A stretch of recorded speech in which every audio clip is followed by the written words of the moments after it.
Hey guys. So I'm just gonna be reading the book because I'm actually uploading all my streams to YouTube because I haven't done that in like days, and it's gonna take hours because some of my streams for Rainbow Six are literally like 6 hours long. And I remember one day I had like three Rainbow Six streams and during one day, so like I got a lot to do. So one of them is uploading, and that one is on 79%, and it still has to do the copyright checks or whatever. So yeah, and that's only one. That's day 4 of Siege. Today would be day 7. I haven't played Siege yet, so yeah. But I still have to do day 5 and day 6, and I think day 6 is the one that I streamed like 3 times that day. That was yesterday. Yeah. So there we go. And it's gonna be a minute. Um, so yeah, we're just reading the book for now. I'll be on Siege later, of course. If I can't finish uploading all these videos by like 2 p.m., maybe 3 p.m., then I will just stream Siege and stop the YouTube. I'll continue it tomorrow. Alright, so chapter 9 of Midnight Ruin is called Orpheus. So, chapter 9. I wake to the sound of someone moving around the kitchen. There's absolutely no reason for me to expect it to be Eurydice. Sorry, I kind of forgot the names. It's been so many days. Eurydice. But even after nearly a year apart, I would know her soft football anywhere. Part of me wants to lie here with my eyes closed and prolong the moment before this all comes crashing down on me. She may have been hesitant to see the back of me last night, but that was an emotional moment. I had just shown up when she didn't expect me. I'd be a fool to hope that maybe she misses me, even a fraction as it's gonna be a rough book day.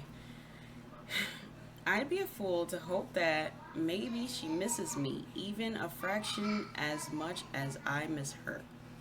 I am a fool. Still, it's better to get this over with.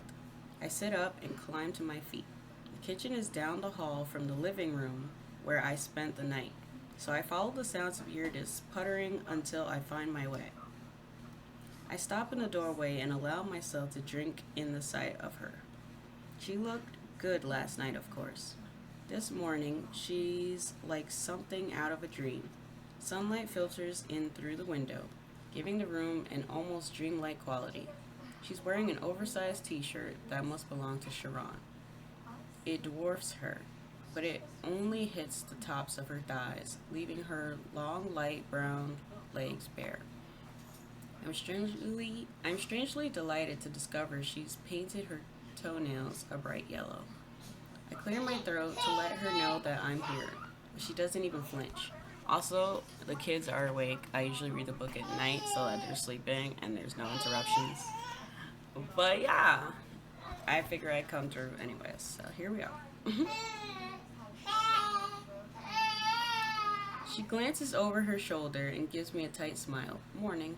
Morning.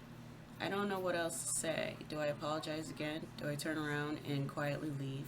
The thought of doing the latter makes my feet feel as if they are filled with concrete. I don't care if she hates me, just as long as I don't have to leave her presence. Selfish. I'm so fucking selfish. Apparently, I haven't learned anything at all. Eurydice doesn't say anything else. It takes me a few seconds to realize what she's doing, and I take a step into the kitchen without thinking about it. Pancakes? I was in the mood. This is so fucking awkward. It feels so good and yet it hurts so badly, all at the same time. I find myself speaking without thinking it through. I know coming back around has complicated things for you. I'm sorry. If you and Sharon are... Me and Sharon have nothing to do with this. She sets the bowl on the counter with a little more force than necessary. He's giving me the space to do what I need in order to get over you. It feels like she just reached out and punched me in the stomach. What do you need in order to get over me? If I knew, that would make things so much easier.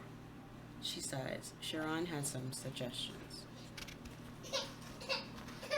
Every word out of her mouth is a knife between my ribs, and yet I never want her to stop. At least she's talking to me. What did he suggest? I find myself asking. Her lips twist, and for a moment I think she won't answer me. But then she says, he doesn't care if I put a collar on you and walk you like a dog, fuck you, or sleep with you. That he and I are endgame. A strange feeling from the last night is back, compounding in my chest until I can barely breathe past it.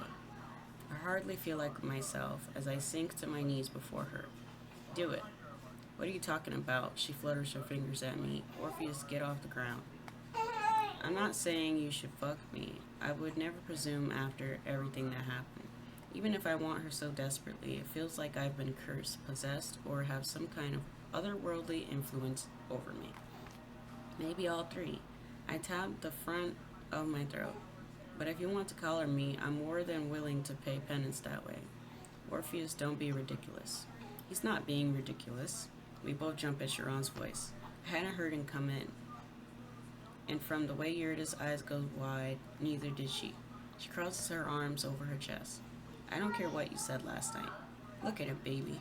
Sharon crosses the kitchen in slow steps that I don't hear, but I can feel nonetheless. His big hand lands on the back of my neck. If you're not going to set him free, then exorcise him. He's a person. But her gaze drops to the point where his fingers crawl around my throat. No one's saying he isn't. You've spent enough time in the club to know better. That's a dangerous edge in Sharon's voice, but I don't know him well enough to divine its source. He's not gripping me tightly at all, just letting me feel the weight of him, while all his attention is on Eurydice. But I can't stop shivering. I messed around with kink in the past, but it never really did it for me. Bondage can be fun, and a little spanking spices things up. But that's not what this feels like. It feels like Sharon is branding me. The fact that he's doing it for her only heightens the experience. The muddied feeling that plagued me for so many fucking months finally clears. The clouds parting for the space of a heartbeat. I want this. I need this. Yes, my voice is hoarse. Even as I speak, part of me is all too eager to point out that this is just as selfish as everything I've done. Two birds, one stone, or something like that. I don't know. I can't think clearly. I'll do it. Sharon's thumb strokes my throat. Tiny movement so brief, I'm half sure I'm imagining it. What do you say, baby? He'll give you all the submission and pleasure to balance out all the fear and pain. Is it a bargain? She frowns at him, obviously searching his expression for answers. I don't know if she gets what she's looking for, because her gaze drops to me and goes complicated. You've never submitted once in your life, Orpheus. You were a selfish lover and a selfish boyfriend. You're going to get tired of this within a day, maybe two, and go back to your life in the upper city. She's wrong. I don't have much life to go back to. Saying as much won't convince her, though. I don't know what will convince her, but ultimately this isn't something I want to bully her into doing. I never would have dreamed this was a possibility when I crossed the river Styx. But now I need her to say yes more than I need my next breath. I hold my inhale, waiting. Eurydice focuses on Sharon once more. You sure about this? I meant what I said last night. His tone goes lower, yet downright sinful. I saw the way you watch some scenes more intently than others. You've spent months watching, figuring out what interests you, in theory. Time to put it into practice. Hello, Tyler. She searches his expression. Some kind of silent communication flickers between them, a testament to their shared history and the strength of their relationship. I knew it was happening. He wouldn't have come to me to give her closure if he didn't care. But witnessing this small, intimate moment is a knife in my guts. Eurydice shifts her attention to me. You sure about this? There's only one correct answer. Yes. So be it. She flicks a hand at me. Orpheus, if you're going to insist on being on the floor, the least you can do is clean it. Surprise flickers through me, quickly followed by my bruised pride. Clean the floor? I thought she was going to command me to lick her pussy or something. That I would have been all too happy to do. That's crazy. There's two people in the chat, and I just said the craziest sentence. She arches a brow, and it's like a different woman stands before me. Gone is the innocent, sweet girl who used to stand at my side, replaced now by a proud queen. But before we begin, you will pick a safe word, use it at any time the scene stops. I don't need a safe word to do chores. I sound like a brat, but I can't quite help it. If I wanted if you wanted a maid, pick a safe word or this goes no further. I bite down a curse. Either I meant what I said about penance or I didn't. I don't want to crawl around and clean floors, but the only other option is going back to the upper city, which is no option at all. I swallowed hard. Grace. Good. Sharon will show you where the cleaning supplies are. She turns back to the bowl of batter, effectively dismissing me. It stings, but that sting feels almost good. Maybe this is the way. I can't travel. I can't time travel back into the past and change my behavior. And I can't battle all the invisible shit between us, but I can do this. I jolt when I realize Sharon still has his hand on the back of my neck. I look up to find him watching Eurydice with a thoughtful expression on his face. He glances down at me and squeezes, just a little before releasing me. This way. I start to rise, but Eurydice's voice stops me. Crawl, Orpheus, is what good dogs do. She speaks without looking over her shoulder, but there's a new tension in her spine that makes me shiver. Okay, I can do this. I don't know what the fuck is going on, but I can do this. I turn carefully and crawl after Sharon to the closet tucked around the corner. He sets a bucket cleaner and a brand new sponge in front of me. I stare. A mop would be easier, but I suppose that isn't the point, is it? In the old stories my mother used to read me when I was a kid, there was always impossible tasks the heroes had to go through in order to get their just rewards. I don't know that I deserve a reward, but I can do the task. Crawling with a bucket and cleaner is awkward as fuck, but I managed to get back to the kitchen and fill the bucket halfway with hot water. By the time I started on one corner of the decently sized kitchen, Eurydice has finished cooking the pancakes and served them on two plates at the small dining table in the next room over. Sharon doesn't even look at me as he steps around me to take a seat across from her. Thanks. I am not happy with you, but she nudges the syrup over to him. Can you talk about last night? I kept scrubbing, giving myself over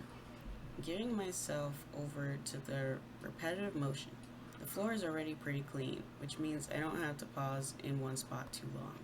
As I inch along, it strikes me that I've never done anything like this. Oh, I have always picked up after myself, but even from the time I was a small child, we had a housekeeper. I might have been cut off from everything else in my normal life, but my mother has sent Thea to me on a regular basis to assure herself I'm not wasting away in filth. There's something soothing about this. Sharon and Eurydice's conversation filters over me. He sighs. Someone destroyed the greenhouse. What? She gasps. Why would someone do something like that? It's a good question. I don't know what this greenhouse is, but it's obviously got some import for her to react like that. Instead of answering directly, Sharon says, "Why don't you tell me?" He takes a couple bites of the pancakes while he waits. Eurydice sips her coffee and considers him. After a moment, she says, Hades and Persephone spent a lot of time there. It's not exactly advertised, but anyone who's familiar with the lower city is aware that the greenhouse functions as a refuge for both of them. It's a direct attack. And, she sighs, I didn't realize this was a test. It's not a test. He takes another bite and chews slowly. You're the daughter of one of the 13, sister to another, and sister-in-law to two more. Smart to reason through what moves your family's enemies will make. I know, another sigh. This one almost playful, but strikes me that this is something of a teaching game they've played before. She sets her coffee mug down. Okay, it's not a simple attack. If it was that, they would have actually attacked. Was Matthew okay? Yes, scared but okay. She nods. If they hurt one of Hades' people, then he would seek them out and destroy them. It would be a direct conflict. This is more insidious. How? I'm working on it. She points her fork at him. If he can't keep if he can't even keep one of his refugees safe, then how can he keep his people safe? It's far.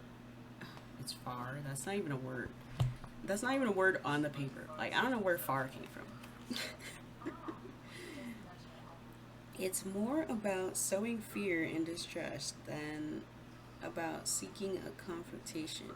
One of his strengths is that he protects the lower city, and he wasn't able to do that this time. Yes, Sharon takes a deep drink of his coffee. It's a problem. They didn't leave a trail, and while we have cameras scattered about, they didn't pick up anything. So they studied the system before taking the step. Looks like it. I mulled that over as they move on to more mundane topics, talking about people I don't know. The Upper City has seen increasingly unrest in the last month. It makes sense that the lower city is seeing it as well. But it's interesting that it's not taking the same route. I don't know what that says about the people involved. Apollo's warning rings through my head again. It's not just the 13 in danger these days. Triton might have been killed for other reasons, but there's really no way to tell for sure. Is Eurydice in danger? Thought makes me scrub harder until my fingers cramp. I'm no warrior. Besides, with Sharon at her side, she hardly needs more protection. That doesn't change the fact that I want to do whatever it takes to ensure she's safe, no matter what that looks like. So that's the end of chapter 9. On to chapter 10. It's called Eurydice. Okay. Take a hit.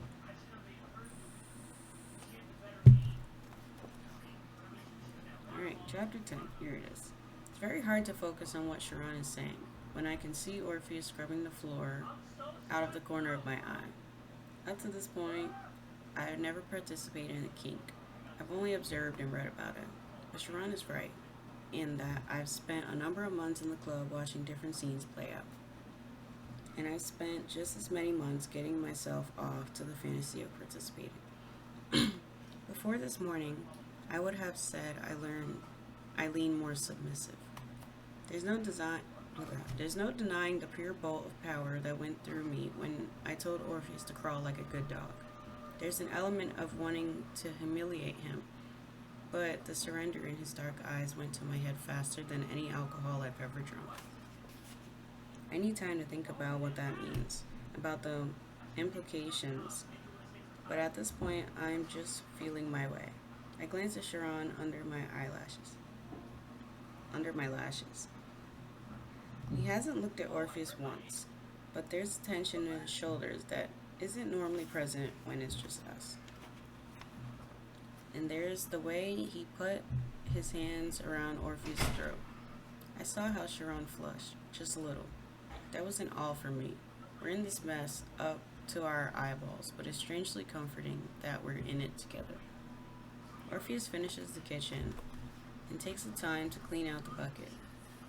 Not an easy feat on his knees with the high counters before returning it back to the closet it came from. Sharon glances at him and opens his mouth. But I know what comes next.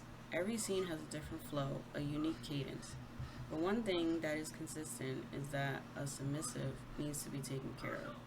A good job should be rewarded. A good dog should be praised. Snap my fingers, come. I point to the spot right next to my chair. Sit here. Orpheus doesn't hesitate. The tile floors have to be killing his knees, but he doesn't complain as he crawls to me and kneels carefully at my side. He bows his head, and a bolt of something sizzling and complicated goes through me. I feel like this is about to get really dirty. Just a warning. I hesitate, but he didn't complain, and he showed every evidence of doing it exactly as I ordered to the best of his ability. It's the most natural thing in the world to place my hand on his head and guide it to my thigh. Good boy.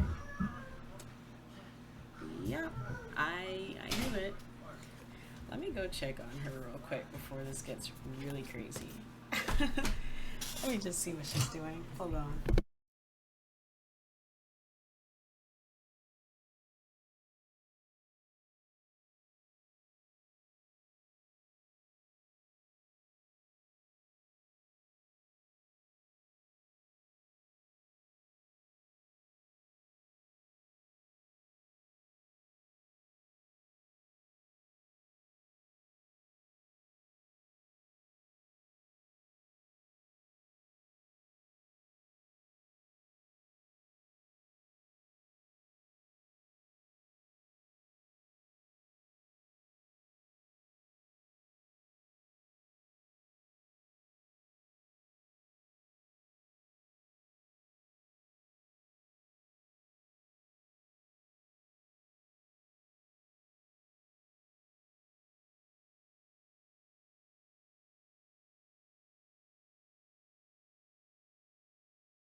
Sorry guys.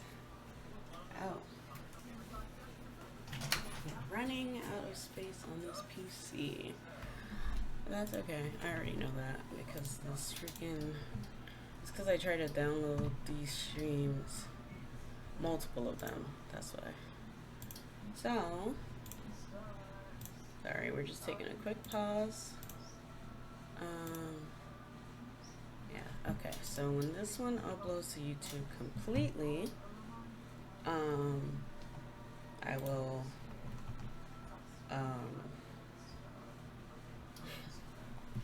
I will download the other one. Delete that one, download the other one, blah, blah, blah.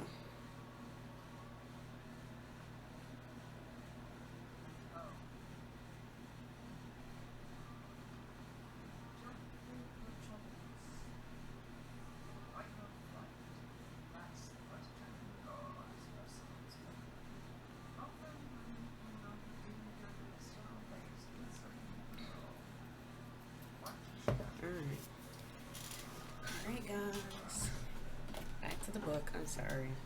This is why I usually read the book at night because my kids usually interrupt me during the day when I'm streaming anything, but y'all already know that because y'all be here all the time. Okay, so this is about to get really dirty, so if you don't want to witness that, then leave the stream now because I can already tell where this is going. Does it take a rocket scientist? Alright, continuing. I'm gonna read the line back. So, I hesitate, but he didn't complain. He showed every evidence of doing exactly as I ordered to the best of his ability. It's the most natural thing in the world to place my hand on his head and guide it to my thigh. Good boy. His breath shudders out on my bare skin, and I fight down a shiver. It was satisfying to see him follow my command, but this, the heavy press of his head, his inhales and exhales ghosting over my thigh, his long hair soft beneath my fingers as I pet him. Heat blossoms inside me, desire. I won't do anything about it. Not now, maybe not ever. As much as I didn't want to see him go, I don't know if I'll survive letting him close enough to share my bed again. I don't intend to keep him, and if we have sex, I'll want to. I look up to find Sharon watching us. I don't know what I expect, maybe jealousy or anger, despite his words last night. Instead, he's watching me with so much heat in his blue eyes. I had to fight not to shift in my seat. The desire surges. Is this yaoi or straight? A Caltech played text to speech. Oh, what does that first word mean? What's up, Alex? What does the first word mean? I've never heard of that before. I don't know what you mean. Two dudes. It's straight. It's straight. Well, I mean, so to describe the scene, because I know you probably haven't been in my other streams for this book. So there's one girl and two boys. The girl and one of the boys are exes, and the other dude is like the new boyfriend kind of thing. So the new boyfriend decided to let his girlfriend decide what she wants to do with her ex, because she's still stuck on her ex. And the new boyfriend's like, well, you're clearly not going to get over him, so you have your way with him, basically, and he's fine with it. So the girlfriend decided to treat the ex-boyfriend like a literal dog, has him on all fours and cleaning up the floors and stuff, kind of like a maid, a slave at this point, where the story is going, a sex slave probably. So right now, in the current scene, she has her ex-boyfriend's head between her legs. So you can tell where this is probably gonna go. But just clearing that up for any confusion. Yeah. Alrighty. Moving forward. Here we go. Alright. Instead, he's watching me with so much heat. Oh, yeah, yeah. Instead, he's watching me with so much heat in his blue eyes. I have to fight not to shift in my seat. The desire surges higher, hotter. I lick my lips, and my voice seems to come out a little ragged when I finally manage to speak. Sharon, I like you like this. He braces his elbows on the table. You're steady on your feet. That's exactly what it feels like. Even now, so many months later, there are plenty of times when I feel like the ground is moving beneath me. Not this morning, not since Orpheus knelt before me. Not last night either, when I had my hand wrapped around Sharon's cock. I can't help it any longer. I press my thighs together, as if that will do anything to alleviate the ache that's begun in my core. Orpheus goes tense, which is the moment I realize he relaxed completely while I stroked his head. Sharon sees, of course he sees. He leans forward, gaze intent. Does he deserve the reward of your body? The question has a formal feel to it, which makes me realize the scene isn't over yet. Maybe it's only just beginning. No, the answer comes out too harshly, but it's too soon. I'm not ready. You're all achy and wet, aren't you, baby? You might not have earned access, but that doesn't mean you need to go without. Nothing changes in Sharon's expression. You want me to take care of it? He doesn't even try to make the question subtle. He's so tense. I half expect him to leap over the table and grab me. I want him to. But I gaze down at Orpheus. Is it wrong that I want to fuck Sharon when he's right here? It must be. How can I go from offering him comfort to wanting to twist the knife as if a switch flipped inside me? I don't know. I don't understand it, but I'm feeling my way at this point. I give his head one last stroke. You, I drag in a breath. You may watch if you'd like. No touching, don't move. I can't believe I'm saying the words. Surely I'm not going to fuck my current, whatever Sharon is to me right now, in front of my ex-boyfriend. Surely that's breaking some kind of rules. How many nights did I spend haunting Orpheus' social media in the weeks following that night when everything changed? He certainly wasted no time being photographed with models and socialites and all manner of beautiful people. Surely he didn't go home alone most of those nights. I tormented myself with visions of him fucking them, even though I knew it wasn't technically none of my business because we were over. I'm petty enough to want him to feel a sliver of that now. I might have done that before hurt. I might have done that before hurt to myself. This also is not helping my head injury of reading books because they talk so weird in here. Like that didn't even sound like English to me. But whatever.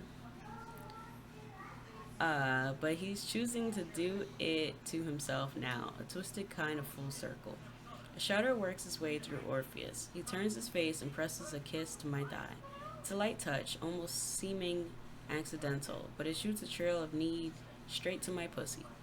He might have been a selfish lover in a number of ways, but he loved eating me out. And somewhere there's a series of small paintings of my pussy that he's promised never to share with anyone. One promise he's actually kept. He sits back carefully and presses his hands to his thighs. I'll watch. Oh gods, this is actually happening. I sit quietly, my hands still buried in Orpheus' hair, as I watch Sharon clear the table. He doesn't rush. I always knew he had a bit of sadistic streak, but watching it play out in real time fucks with my head in the most delicious way possible. Because I know what's coming. I still ache from receiving it last night. Tyler, you're gonna be mind blown. Just when I think I can't stand it no longer, he takes a seat at the head of the table. Sharon taps the wood in front of him, a clear, if silent command. I don't rush to obey, but I waste no time nudging Orpheus aside and pushing to my feet. I don't look back to ensure my ex is watching me. I know he is. I carefully perch on the table in front of Sharon and spread my thighs. I didn't bother with panties this morning, mostly because I don't have anything clean to wear. It didn't occur to me that I might need to leave clothes here. Something I'll have to take into consideration for the future. But then I really like wearing Sharon's clothes. When he doesn't react, I set my feet on the arms of his chair, which spreads my thighs wider yet, and tug the hem of his shirt up to my bare pussy. Impatient, he murmurs. He's teasing me, but I'm so turned on that I'm practically shaking. I bite my bottom lip and glance at Orpheus, who watches us with a rapt expression on his face. I've never seen him look like that before. I thought he was just going through the motions of submission in order to pay his penance, but that's obviously not the case. Okay, Tyler. This is doing something for him, the same way it's doing something for me. I might laugh if I had the space for breath. All, the, all that time together, all those shared orgasms, somehow we never got to the core of need that we exposed in a few short minutes of arguing in Sharon's kitchen. You ask if I wanted help with that. If you're not going to do it, then I suppose I have to do it myself. I start to reach between my thighs, but Sharon catches my wrist. My wrist. Oh, no, you don't. He guides my hand back to the table on the outside of my hip. You rushed me last night. You owe me, baby. Let me take my time. Are you trying to make me beg? I'll do it. I won't even hesitate. I know him. I need him too badly to play more games right now, even if part of me enjoys the game immensely. Another time, he presses his fingers to the insides of my knees and urges my thighs wider yet. I'm so exposed that I can feel my pussy gaping. It makes me want to cover myself and give him more of a show all at the same time. The feeling only gets stronger when Sharon trails his fingers up my inner thighs. It's a light touch, meant to tease. I get so wet that I'm afraid I'm leaving a puddle on the table. Sharon scoots his chair back just a little and bends down to cover my pussy with his mouth. It happens so fast that I don't even stop to think. My gaze flies to Orpheus. He's watching Sharon eat me out as if he's been wandering for months in the desert and happened upon oasis. Only to find it surrounded by an in by a fence. I'm not reading that word, bro. I don't even know how to read that word. Sharon drags his tongue up my center, finding my clit and giving it the same back and forth motion that I love so much. Suddenly, I'm not thinking about Orpheus at all. I dig my fingers into Sharon's hair and moan as he feasts on me. Because he is feasting. I might be on the verge of coming, but he goes after my pussy like it's his favorite delicacy, and he might never get a chance to taste it again. Even as I tell myself to hold still, I can't help digging my heels into the arms of his chair and lifting my hips to meet his tongue. Sharon, oh fuck, I'm going to come. It's happening too fast. I want this to be drawn out. A deep, dark part of me wanted him to tease me until I really did beg. It's too late for that now. I orgasm so hard that I cry out, moaning his name as I grind myself against his mouth. He doesn't stop. He slows down a little, moving his attention to my folds and giving my clit a little time to recover. It feels a different kind of good. I feel drugged on my slowly easing orgasm, and I look again to my ex. There are 2 spots of color high on his carved cheeks, and his dark eyes have gone heavy-lidded with pleasure. There's no anger on his face, and if there's jealousy, I can't quite divine its source. Acting on some impulse, I refuse to put a name to. I catch the hem of my shirt and drag it slowly up my body. He watches it rise with his heart in his eyes.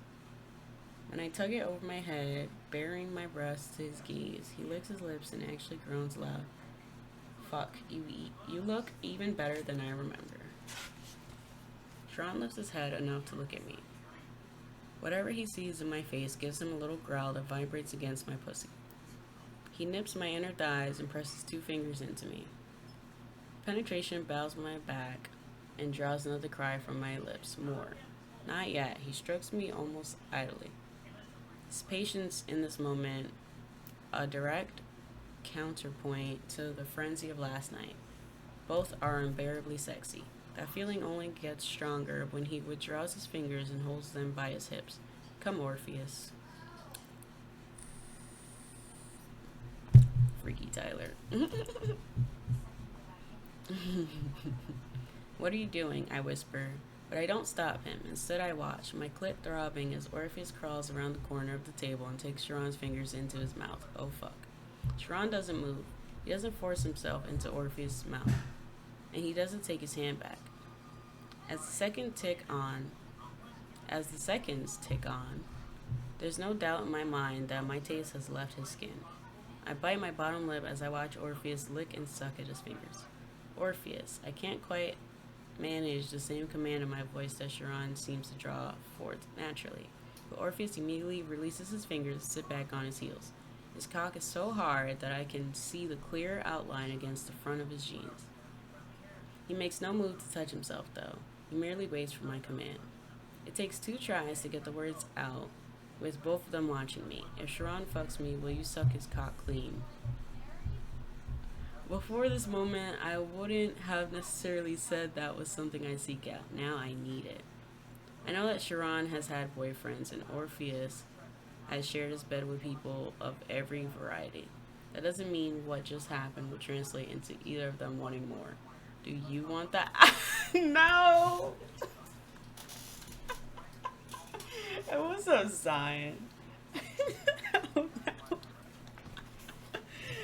Oh my god. Why is everybody coming through? You know what? It's because I'm streaming early. If I was reading this book at night like I usually do, nobody would be in here. And it would go way over everybody's head. Nobody would even see these streams. Average book that's on a girl's nightstand, by the way. Hey. Listen, guys. So, you know what? We're going to pause this for a second. I need to explain myself, okay? So, here's what happened, right?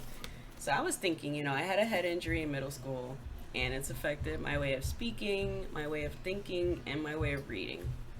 Yeah, it is a freaky book. But hear me out, okay? So I was like, I should start reading books to the stream because I stream all day long. You did middle school? Yeah, actually, you probably know the girls that did it too. Yeah, actually, I could give you the story time on that if you want. But give me a second. I'll give you the story time. But they don't even know that they did it, by the way. But I'm gonna give you the story time on this book, right? So I was like, let me start doing something new for the stream. I've been streaming 6 years, and I was like, you know what? It's time for me to branch out. So I downloaded some new games, added some new sound alerts, changed my background a little bit. And I was like, let's try something new. So I was like, let me read books for stream. I think it'll be funny because I suck at reading ever since the head injury. And yeah, so I went into the bookstore that's literally right next to my house, and I was looking for The Great Gatsby, which I do have now. This was the first book I wanted to read, but when I went into the store, my head injury, story time on my head injury, because Zion actually went to the same middle school as me, so he probably knows these people too, but he had no idea I had a head injury, so I could easily give him a story time on that. I kind of remember it, Yeah. Great book. Read in high school, literally. So that's why I wanted to start with a book that I know, so that I would get comfortable. But this book, when I went to the bookstore, they had to order it because they didn't have any in stock. So it took 2 weeks to get here. So I was like, you know what? So I went back into the store to see if the book was there, but I forgot they said they would text me when the book is there. So I was like, you know what? I'm not leaving this store empty-handed because I just came over here. I need to go get a book. So they pointed me, I guess because of the way I dress and my style, they pointed me to dark romance. And so I picked up this book. So they gave me a dark romance book. Apparently I look like a freak. So that's why we got that book. Because I wasn't trying to leave empty-handed. So I picked up something. And also my stream is full of horny people. So there you go. It's perfect for you guys. Okay, so Zion. When I was in middle school, it was gym day. So I was in gym, we were playing dodgeball. Because I have a history of getting hurt, I decided to sit on the sidelines and not play dodgeball. I love sports, but I just get hurt too much, so I sat out for this one. Also, I had a lot of bullies, so people did not like me. So I was not trying to play dodgeball and get fucked up. Anyways, no, I did not get beat up. This is the story time, okay? So I sat on the sidelines along with, I'm going to drop their names, but only this once. I will never drop their name again. So Kiara, Maya, and Sarai. I knew Sarai since elementary school, by the way. But anyways, Kiara, Maya, and Sarai. Here's what happened. So I was sitting on the side with them. I consider them my friends. And you you get rich, you're gonna be a villain. I'm dead. So Kiara, Maya, and Sarai. Those are the girls' names. So Kiara pushed Sarai into me, and she like accidentally. That's what they said. She accidentally pushed Sarai into me, and my head hit the floor. So I was already sitting on the floor in the gym. I was crisscross applesauce, so my head didn't have far to go. But I want you to imagine a full force, somebody's flying into you. My head just smacked the floor. So I don't even remember, like, I still try to think back and try to memorize things. I don't remember anything. They said I was knocked out for like 5 minutes or something, but I don't remember anything. I felt like my skull shift when I hit the fucking floor. Like the push was so aggressive, and when she flew into me, my head smacked the floor so hard that it knocked me out. So I was out cold for 5 minutes. Yeah, that's what they said. I didn't even see it because my back was to them. So that's what they said happened. So I was knocked out for 5 minutes. I don't remember that, but I'll try to describe what I saw from that point forward. So I don't remember getting up from the floor. I just remember walking over to them and saying that I can't see, and I asked them if I was bleeding because there was like a clear liquid coming out of my nose. I felt like I was crying. Like there was a clear liquid coming out of my nose. It was clear. It wasn't blood. But I was like wiping my nose. I was like, I can't see anything. I had like super needle point vision. Like my vision was black everywhere. Like the only thing I saw was the person directly in front of me. So like I walked up to them and I was like, I can't see anything. I can't hear anything. And I asked them if I was bleeding. Then I like teleported to the nurse's office. I genuinely don't remember how I got there. Obviously, I walked, guys, but in my memory, I don't remember how I got there. I just got there. I don't remember getting up from the floor. I just remember walking over to them and saying that, and then I teleported to the nurse's office, and then I teleported home. But I didn't actually go home at first because there was something going on with my aunt. So my mom came to get me. She didn't have a car at the time, I don't think, or maybe she did. I don't know. But she wanted to go get me. We were walking over the bridge in Co-op City. And as we get to the end of the bridge, you know, at this point, I still can't see or really hear anything. Like, I still have that needlepoint vision. Everything around me is black and green and purple. That's the colors. And so we got to the end of the bridge, and the hospital called my mom for my aunt. And so we went, and that was the last thing I remember, honestly. I never went to get it checked out. I've had plenty of MRIs and CAT scans since then, but they only find like little things every now and then, nothing too major. But ever since that day, my jaw clicks because, like I said, I felt my skull shift when it happens. I have a deviated septum now. My jaw clicks when I open my mouth. Here you go. Can you hear that? This side gets stuck when I bite down. Like, it just gets stuck down. So I have to, like, pry my mouth open. And this one, it's just cracks when I... This side. When I say this one, I mean this side. But this side cracks when I open my mouth. This side used to get shut and, like, just lock. So I used to pry my mouth open. But yeah, and ever since then, you know, my memory has... I had perfect memory. And some people could say, oh, you're aging, so your memory is not that great. But no. I had like perfect memory. I memorize everything, people's names, people, just everything. And ever since that day, I I have terrible memory. Like, I can't even remember what I did a few seconds ago. And it's been like that for since that head injury. Um, I don't think they are aware of the damage they have caused to me to this day. I don't blame them. They said it was an accident, so it's fine. I don't, it's whatever. What's done is done. I can't go back 10 years, you know? So, like, I don't really care. It's definitely changed me a lot, though. Like, health wise. I have all these health issues now and just completely messed up in the head. But yeah, that's how that happened. So head injury, it stopped me. I also remember, weirdly enough, like every Thursday after that head injury, specifically Thursday, I had this really bad headache. Like it was the worst thing. I was crying, and I'm not really a crier, but I was crying so much when I had these headaches after the head injury because it felt like somebody was separating my skull in half. Like my eyes were in so much pain. It felt like they were being like pushed in. There was this real bad pain in the top of my head, and it just went to my neck. My neck was hurting. So I think something really did get messed up, but because this is all these years later that I'm getting like CAT scans and MRIs on my head, they're not finding much of anything because I didn't get it checked out at that moment. I got it checked out like 10 years later because I have other issues with my health.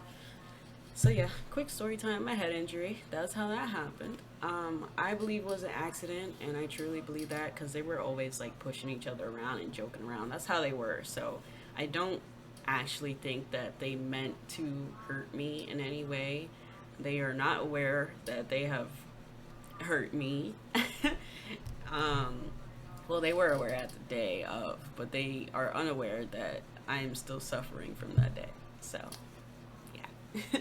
That's the story time. Hope you heard that, Zion, and that you didn't disappear anywhere. But, you know, that's the story time. So, yeah. But I hope all is well there. Hello, Sierra. How are you doing? Don't be sad, Tyler. It's okay. It was 10 years ago. Don't even worry about it. Alright, so the Sierra, this is a very dirty part of the book. Just so you're aware. You joined at the right moment, girl. Alright, so back to it. I had to find where I was. And Tyler, you also joined at a very interesting moment as well. Alright. Alright, so I'm going to start from this moment. It takes 2 tries to get the words out with both of them watching me. If Sharon fucks me, will you suck his cock clean? Before this moment, I wouldn't have necessarily said this was something I'd seek out. Now I need it. I know that Sharon has had boyfriends, and Orpheus has shared his bed with people of every variety. That doesn't mean what just happened would translate into either of them wanting more. Do you want that? Sharon sits back and palms his cock through his slacks. I want what you want, baby. It's a cop-out, but I don't call him out. I don't call him on it. I know him well enough to know that if he didn't want something, he would have no problem saying as much. Orpheus licks his lips, as if he can still taste me there. I want you, however you allow me to have you. If that's on his fingers, so be it. If it's on his cock, he clears his throat and blushes, and the blush in his cheeks brightens. You gave me a safe word, here it is. I'll use it if I need to use it. Sharon strokes his hand on my thigh and covers my pussy with his palm. It's a light, possessive gesture. Do you want that, baby? You want to watch him suck your cum off my cock? God's help me, but I do. For so many reasons that I can't begin to put into words, even to myself. I feel like I'm in the middle of a fever dream. There's nothing... I'm reading random words at this point. Like nothing really matters in this moment. But there can be no consequences. I know better, but I have spent so long putting everyone else first. Being the easy one, the nice one, the sweet one, I need this, and I don't care if it's selfish. They're willing to give it to me, so I will take it, desperately. Sharon takes me at my word. He rises and scoops me into his arms easily. Call your dog, baby. I look over his shoulder as he carries me out of the room. Orpheus watches us with such heat in his gaze that I press my thighs together hard. Come, Orpheus. It's not far to the living room, and Sharon slows down so I can watch Orpheus crawl after us. I never thought something like this could be so hot. Sharon walks to the couch and sets me carefully on it. I watch with my heart in my throat as he pulls his shirt off and his hands go to the front of his slacks. Let me. For a moment, I think he might argue, but his hands fall to his sides and he allows me to undo the front of his slacks. I hook my fingers into his underwear and tug it down just enough to free his hard cock. My body trembles at the memory of what it feels like to be split. What? What? Oh. I hook my fingers. Yeah. Okay. My body trembles at the memory of what it feels like to be split wide open by him. Soon, but not yet. Orpheus reaches us as I wrap a fist around Sharon's cock. Without looking at him, I snap my fingers and point to the spot right next to us. And then I take Sharon's cock into my mouth. My jaw starts to ache almost instantly. I relish the sensation and wedge him deeper, working to relax my throat and breathe through my nose. He lets me have my way for a moment, but when my gag reflex gets the best of me, Sharon digs his fingers in my hair and pulls me off his cock. His face has plenty of emotion now. He looks at me like a man possessed, like I've gotten into his blood. He never wants to get me out. Your dog's famished, baby. Let's stop wasting time and feed him. That's the end of chapter 10. And I know you guys probably want more, I would assume. So I will read the next chapter just for you guys. What are you guys talking about? I'm reading the craziest book ever, and you guys are like, she's so cute. Oh god. Embarrassing. Okay. Alright, chapter. I'm on cooldown, chill. Alright, so I'll read the next chapter. This video is already 56 minutes. Hold on. Before I read this next chapter, though, give me 1 second, because I'm trying to fix up my YouTube and I'm uploading like past streams to YouTube. So that's the whole reason I'm reading this book. And oh my god, can I upload another video? Do you think? Let me see. Is this on YouTube right now? It says processing up to HD. 3 hours left. Oh hell no. She has leveled up. Hold on, y'all. Give me 1 second. Let me see if this video is actually on YouTube right now. Because if it is, then I could upload the next one and not have to wait 3 fucking hours. That would be amazing if I could, you know. Not have to wait 3 hours. That'd be sick. Right. Wait. What? What? I've never seen that before. Okay, is this video up? It's not up, so I might actually have to wait 3 hours before this is up. Oh god. Wow. No way. Oh my. It's at 23%. It's gonna take 3 hours. I'm cooked. This is why I am supposed to be responsible and upload my videos the next day instead of having them stack up like this, bro. What the fuck? Okay, so I'm trying to upload day 4 of Rainbow Six. Oh, I'm sorry, day 3 of Rainbow Six. Look guys, here, I'll show you. I'm trying to upload day 3 of Rainbow Six. Today is day 7, guys. To put that into perspective, I am 3 days behind on uploading Rainbow Six. And the worst part, guys, is that each of my Rainbow Six streams are like 6 hours long. So this is gonna take me days to put onto YouTube. Like, I'm gonna have to do one a day. Like, oh my god. And to make things even more worse, right? Y'all ready for this? I believe yesterday I streamed Siege 3 times. Yep, 3 times. I streamed Siege 3 times.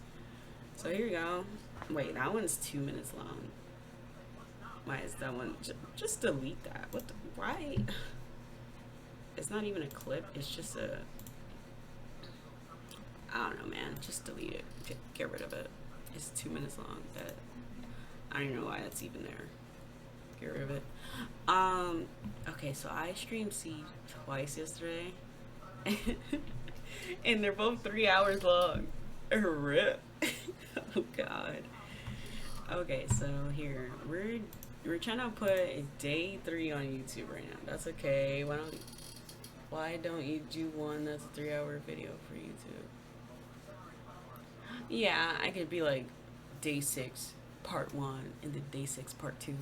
I could do it like that. It's just the problem is I have to do one at a time. That's the problem. I can't do multiple, or maybe I can. I've never really tried it. Oh wait, no, I can't do multiple videos at a time because my computer. So I have a external hard drive. I'm sorry, I'm struggling to speak today, but I have an external hard drive, and it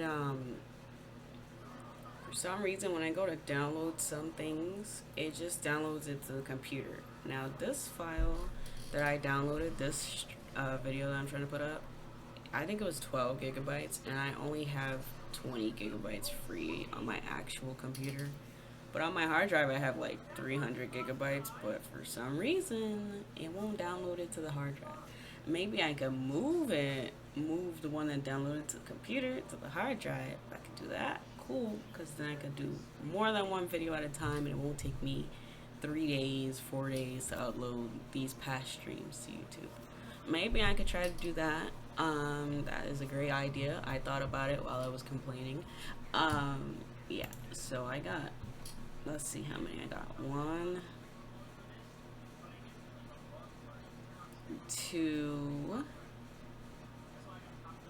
3, 4. I have 5 videos to upload to Twitch. I mean, YouTube. Rip. Okay, well, there you go. Okay, well, this is gonna take 3 hours. Holy shit. Alright. Anyways, we're gonna go read this next chapter, and probably what I said was I'm gonna read this next chapter, right, guys? And I'm just gonna go play Siege after this chapter. I'm only gonna keep reading it because we're in the middle of a sex scene, and I don't want to just cut it. Certain things that's going on in the book, I'm not gonna just cut it. When it's over with, I'll cut it, obviously. But like, we're in the middle of something, so I'm not going to cut it right there. So we're gonna read the next chapter. Hopefully it ends at that chapter and it doesn't go on to the next one, because I'm low-key tired of reading. Anyways, well, let's get back to it. So chapter 11, this one's titled Sharon. So this is Sharon's POV, which is the new boyfriend, to give you guys perspective. Okay, chapter 11. I didn't have any plans for seduction when I came home this morning. After a night of fruitless searching, my frustration was riding me hard. All I wanted was to see Eurydice and let her presence soothe me. Then I walked in to find Orpheus kneeling down on the ground at her feet. I meant what I said last night. I will take Eurydice however I'm able to. After having her, I'll do anything to ensure I don't lose her, even if that means sharing. I knew she needed closure with Orpheus, but even with all the time I spent studying her, I never anticipated the gleam of dominance in her eyes when she looked down at him. Need doesn't begin to cover it. Even so, she's new enough at kink that I didn't think she would be able to take what she wanted for herself. The morning has been full of surprises. Not that I'm complaining. Not with me sinking onto the couch and Eurydice naked and straddling me. She's flushed and so turned on that her pussy is practically dripping all over my lap. I love her like this, needy and bossy, and so desperate for what only I can give her. Well, me and Orpheus. I haven't quite let myself think about the mess I've gotten myself into. I won't pretend the flutter of attraction I felt for him is anything but the truth. But we're in a strange state right now, where everything feels far too fluid. The past, the present, the future.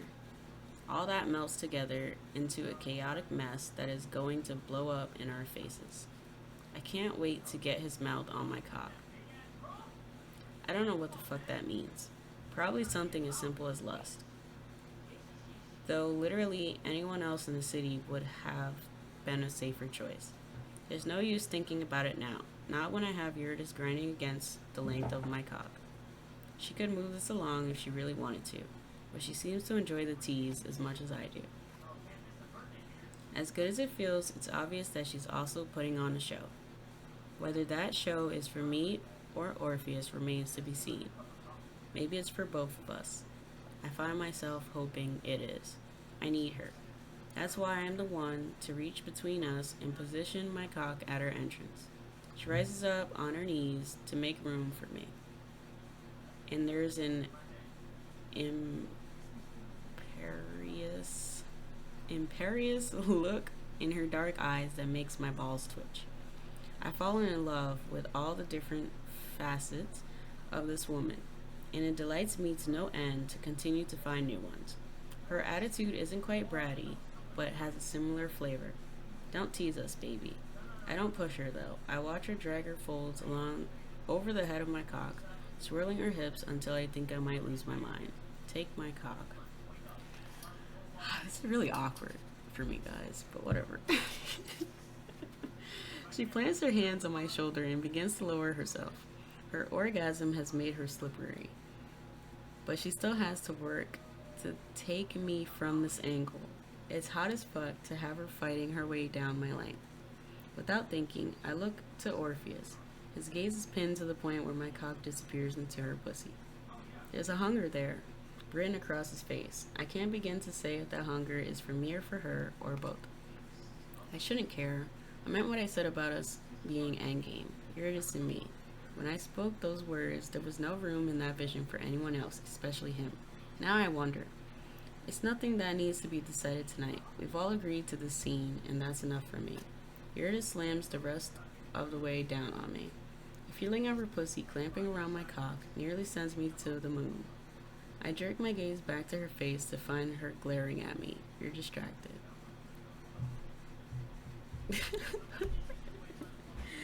Not distracted, baby.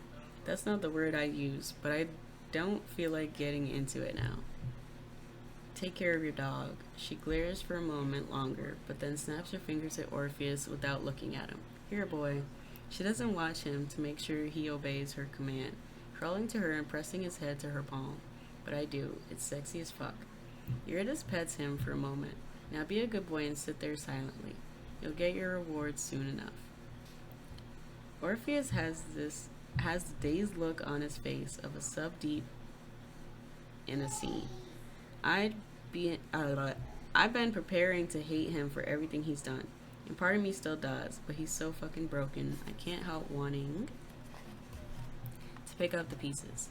My white knight complex is a bitch and a half. That at least is expected. What I didn't expect is a strange tenderness that makes me want to reach out and guide his face to my thigh to offer him comfort. It's not my place to offer him comfort. It's not my place to offer him anything at all. With that in mind, I refocus on Eurydice. She's still got that bratty look on her face, but she doesn't quite pull it off. Not when her eyes are so filled with emotions. I lean up and kiss her, just because I can. She's mine in every way that matters, even if we haven't ironed out all the details yet. I've been hers for a long time.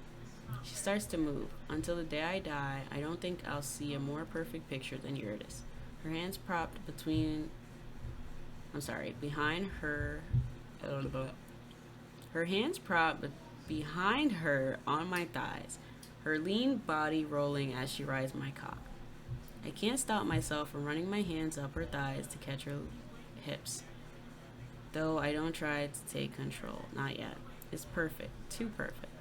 No matter how controlled I am, I'm still only human. I can't keep this up forever. I grab her hips. Um, I grab her hips and pull her down onto me, sealing us together and preventing her from moving. It's a mistake. This feels too fucking good. Baby, please. Her smile is slow, sweet, and a little evil. Problem, Sharon? If you don't stop, I'm going to come, and then you can't play out your little game with your dog. I can feel Orpheus watching us intensely, but for once, I'm not interested in looking at him. He can wait until it's time. So concerned about Orpheus, she strokes her fingers along my jaw. I can't tell if she's bothered by my words or not. Truth be told, I'm having a hard time stringing any thoughts together at all right now. It's everything I can do to stop myself from rolling us over and fucking her hard enough to make her forget her own damn name. Another time. It's not Orpheus who's about to make me blow my load. Very well. She sighs. Her irritation not quite believable when she reads a little on my cock, and her nipples are hard points begging for my mouth. If riding your cock isn't working, ow, I suppose I can ride your mouth. A laugh bursts from me, making them both jump. You suppose you ride my mouth? Come on, baby, don't pretend you're not needy for my tongue. Don't gloat, it's unbecoming. She sounds so delightfully prissy that I laugh again. It takes no effort at all to lift her off my cock and haul her up to straddle my face. I like her squeak of surprise to find me supporting her weight like this. She wiggles, but I have a firm grasp on her, and she's not going anywhere. Sharon, you're showing off. Maybe a little. Instead of answering with words, I pull her closer and drag my tongue up her center. Eurydice gives a sweet moan and snaps her fingers again. She can't quite manage a firm, bitchy tone with my tongue inside of her, but she does a damn good job of trying. Orpheus? Yes, I can see it. I can't see his face, but his voice has changed, deepened, gone rougher with need. Be a good boy and clean Sharon's cock for me. I have half a mind to turn her around so she can see him, but she reaches down and digs a hand into my hair, guiding my mouth up to her clit. Fuck, but I love her like this, riding my mouth and holding me to her as if she doesn't care if I suffocate. Good girl. Take your pleasure, you deserve it. I'm so focused on her, I almost forget her command to Orpheus. Or at least I do until his hands touch my thighs almost tentatively. A gentle pressure guiding me to spread for him. I expect. I don't know what I expect. For him to go after my cock like it's a chore to be suffered through. I should have known better. I saw how he cleaned my kitchen after all. His mouth descending my length feels just like that looked. Like worship. The desire I was barely holding on to before comes roaring back. It's compounded by the taste of Eurydice on my tongue and the way she grinds herself against my face. Little sounds escape her lips and her movements go jerky. She's close. Orpheus chooses that moment to cup my balls in one hand and press two fingers to the sensitive spot behind them as he sucks me deep and hard. I don't have the chance to brace for it, to resist the pleasure. I moan against Eurydice's pussy as I come. He doesn't hesitate to drink me down. He also doesn't stop. He gives me one last long suck, and then he begins licking his way down my length, doing exactly as he was commanded, cleaning every inch of me. It's too much. I'm so sensitive that my thighs are shaking, but there's nowhere to go. Pinned between him and Eurydice and the couch. Sharon, she twists a little in my hands. I'm not... Whatever. I'm not sure what makes the decision to move, whether it's me sliding down or Orpheus tugging at my thighs, but somehow I ended up flipping all three of us. Orpheus hits the ground on his back, and the little bastard has my cock in his mouth before I fully settle Eurydice onto the couch. He doesn't seem to care that I've gone soft. On the contrary, he seems delighted he can fit all of me into his mouth now. I can't get distracted. Eurydice hasn't come yet, and I need her orgasm more than I need my next breath. I drag my tongue up her center and then back down, giving myself some time to get settled. There's a proper way to do this. Calm and controlled and perfectly rhythmic.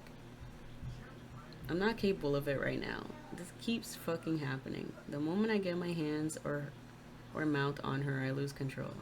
The truth is not being helped along by Orpheus. Not when his two fingers are making his intentions more than clear. I nip Eurydice' thighs in frustration. Stop that shit, Orpheus. He starts to obey me, but then Eurydice laughs. I look up at her, and she's never been more beautiful than in this moment. Her hair is wild around her face, and her skin is flush with need and desire. She tugs at my hair with another laugh that edges toward a delicious kind of mean. Whatever you're doing, Orpheus, don't stop. Baby, this is supposed to be about you. It's so fucking hard to focus, especially with Orpheus' fingers return wet this time and press into my ass. Oh my god. Can't stop myself from thrusting into his mouth. My cock isn't soft anymore, and while part of me loves this shit, another part of me wants to punish him for it. Yurda's smile goes soft in a way that makes my heart lurch. Oh, thank God, this chapter's almost over. In what world would I not want to see you come apart, Sharon? It's so sexy to see you lose control. I think I'm addicted to it. I stare at her for a beat, but then Orpheus does something that makes my balls draw tight. If I don't hurry up, he's going to make me come again before I get Eurydice off. I don't think it's a competition right now, but the threat of one gets me moving again. I press two fingers into her and go after her clit with my tongue. Her soft curse is music to my ears. This time, I don't mess around teasing her. This is a race to the finish. The challenge hits my blood, which only works against me. It's okay, though. Eurydice was already almost all the way there. She tugs on my hair hard enough to make me groan in tormented pleasure. And then she's coming all over my face. I'm not far behind her. Again, Orpheus winds me up and then sucks me dry. We end up in a messy pile, half on the couch and half on the floor. I expect Eurydice to do something about Orpheus' hard cock, pressing against the front of his pants, but she merely taps her thigh. He crawls to her and presses his face there with a look of bliss. Penance. It seems to be serving them both, and since no one is trying to get up and fuck up their aftercare, I haul myself onto the couch next to her. She sinks into my side with a happy sound. I'm happy. This feels too fucking good. I give her a soft kiss as our bodies cool and our heartbeats return to normal. Even as I tell myself not to, my hand drops to cover hers on Orpheus' head. It's perfect. Alright, that's the end of chapter 11. So we read 3 chapters. What, I can't count now too? That's crazy. I'm saving chapter 12 for, I don't know if I'm going to continue this book tomorrow or if I'll come back tonight. I'd say safely tomorrow because I haven't played games all day today. And you guys know I usually play games in the morning and then I read the book at night. So that is the end of that. This video's going to take 110 minutes to upload to YouTube. And I have so many more to do. I think I'm just gonna go switch to Siege right now at this moment as we speak. So if anybody wants to hop on Siege, feel free to do so because that's where I'm headed. I am going to end the stream, but only for a split second because I do have to separate this video so that it's not, 6 hours long because it's just a book.